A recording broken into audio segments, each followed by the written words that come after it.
to talk about Dr. P.M. Nair. Sir is a former IPS Director General, National Disaster Response Force and Civil Defence Government of India. Dr. P.M. Nair has handled several crime cases including Rajiv Gandhi's assassination, international arms drop at Purulia, Sanjay Ghosh abduction and many more. Sir served the National Human Rights Commission as its nodal officer anti-human trafficking. He also worked as a project coordinator anti-human trafficking with the UN Office on Drugs and Crime New Delhi. Sir carried out training of more than 11,000 police officials and prosecutors across India and set up 9 anti-human trafficking units. We are grateful that you have come to grace this event, sir. Good morning to all of you. Grateful to the wonderful audience, wonderful distinguished persons in the dais. I'm grateful to Professor Sarfraz Khan for giving this opportunity of coming to you and sharing some thoughts today. I'm here for today and tomorrow. I recall the days when Professor Sarfraz Khan, Madam Ruchira Gupta, we were working in the grassroots in the Bihar villages. Yahan bijli nahi hai, batti nahi hai. We were working on human trafficking, rescuing children or looking after children. Way back, 10 years back probably. Wonderful days, so satisfying days, so disturbing but satisfying days. Well, the topic is on reflections on perspectives, appropriate topic. I myself have been working in the issue of human trafficking for the last 40 years. I remember my rescue of 133 children from child labor in a district called Palamu in Bihar, that time Bihar, now in Jharkhand. I was a young superintendent of police there, rescued 133 children from traffic children from Mirzapur carpet factory, brought to my district, arrested the prosecutor, the traffickers, etc., rescued, looked after them, all scheduled caste children. Ensured their rehabilitation and did a lot of work. And small news item came, SP ne kuch kaam kar diya. And I had 2 visitors, Kailash Satyarthi and Swami Agnivesh, activists. They started their movement from there. For me also the movement started from there. The lesson I learned from those children, how children are being violated, exploited, etc. That was the starting point for this mission, which continues even now. Ladies and gentlemen, as Madam Ruchira said, and Professor Pandey also had a wonderful narration. In fact, Madam Ruchira spoke whatever I wanted to say. I'm extremely happy about that. Human trafficking is a very serious matter. It's a violation of not only rights and laws, but dignity also. It has cross commercialization. Huge money. Huge money. I have one friend, Bhaktaram Pandey in Tihar Jail, Delhi, friend. He is arrested for trafficking and convicted in 11 crimes for 10 years and above. Unfortunately, police never arrested him for 10 years. He was making a lot of money in Delhi. And now he has got 2 hotels in 2 houses in South Extension and 1 house, Hotel Nepalganj. Trafficking for 10 years.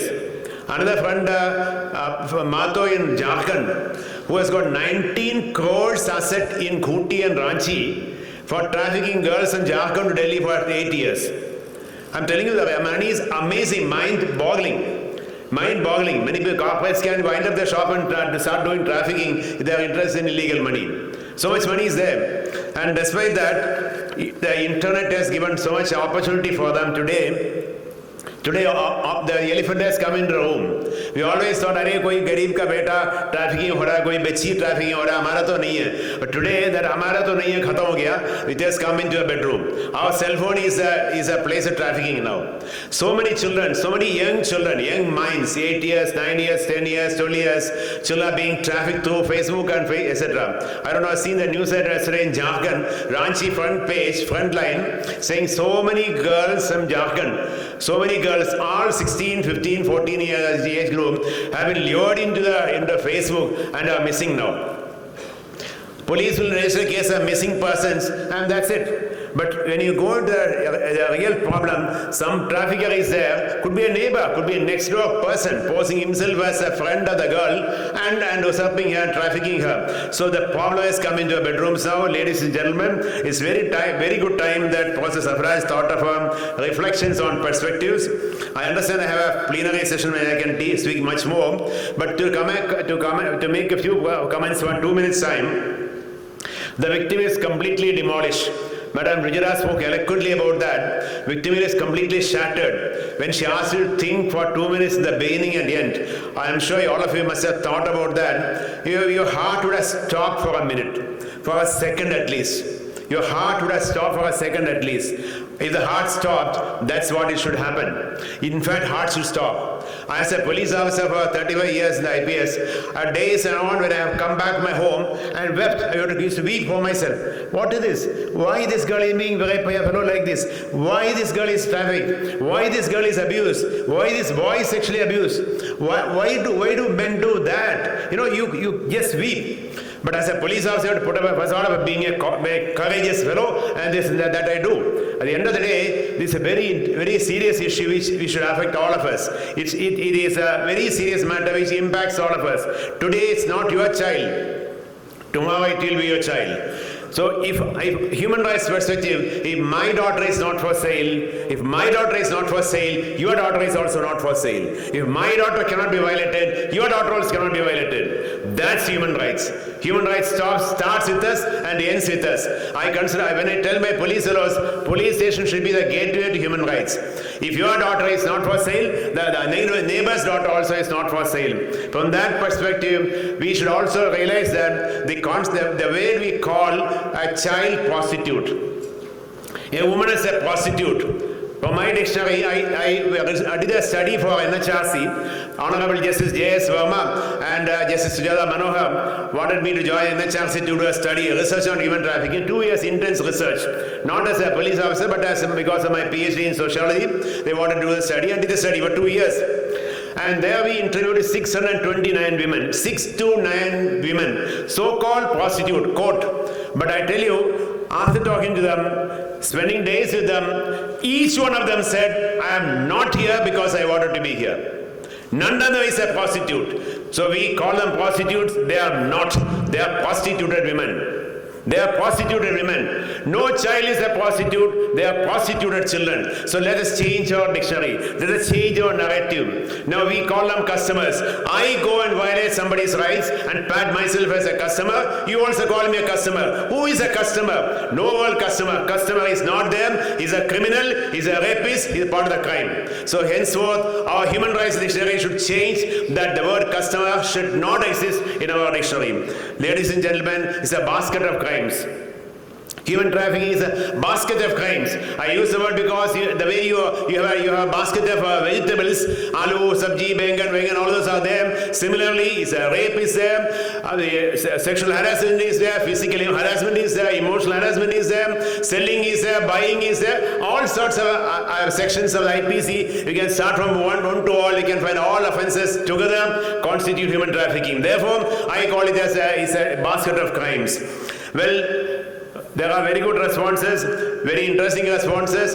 We will discuss it in the next session. But one point I want to tell you lastly is, very importantly, is that we normally think, are we stakeholders or duty holders? Yesterday night we were coming, there was a driver who was a private driver. I asked him, bete, aapko kuch human trafficking से मानव व्यापार रोकने में आपको कुछ काम है? मानव व्यापार क्या चीज़ है? मैंने बोल दिया, नहीं हमारा क्या दायित्व है सर, हम तो गाड़ी चलाते हैं, मैं कुछ करता नहीं, मैं गलत काम नहीं करता हूँ. नहीं, आप नहीं करते हैं, but do we have a responsibility to do that, to stop that, prevent that? I'm sorry if I use the Hindi, but you may not understand. The question is, I asked this gentleman, do you have a responsibility to stop or prevent human trafficking? He said, I don't know.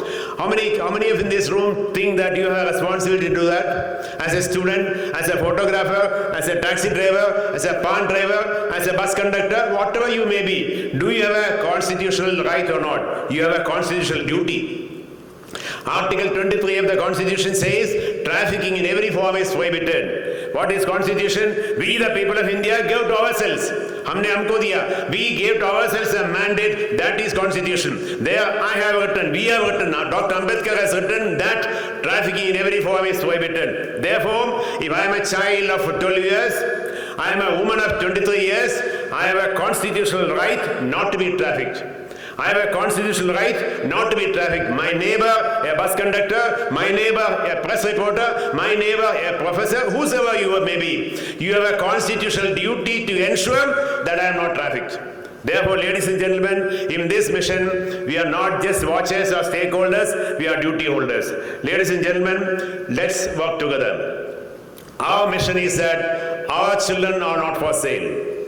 Our children are not for sale. Our women are not for sale. If you see the plight, I tell you, it's amazing. I just saw, you can't just forget these stories. I saw 10 children last week in Chennai. I live in Chennai. Rescued by Childline. 10 boys from Bihar. 9, 10, 11 years old. All smart children, except that their fingertips are missing. Why their fingertips are missing? They've been brought for working in zeri, cleaning zeri. Zeri kya hota hai usko? Silver ornaments.